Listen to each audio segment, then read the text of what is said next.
mga idol, 4HL1-2.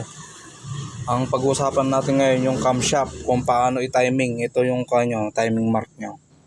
Yan, inipitan ko siya ng vice grip para hindi gumalaw. Kasi once kasi na hindi mo inipitan ng vice grip, pipitik siya ng dalawang ngipin.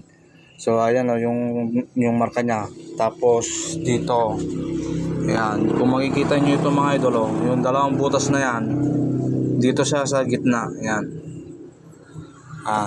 Pag pumitik naman itong malit na to, pupunta siya dito sa pangalawa. Inipitan ko siya ng vice grip para yan, sa mga hindi pa nakakaalam mo, yung dalawang dot na yan yung ng sensor. Tapos ito yung yung ipin niya. Okay. Yan ang timing niya. Kasi pag once kasi na andito yung ngipin niya, kahit anong gawin mo mga idol, hindi siya andar. Okay mga idol, maraming salamat. Peace out.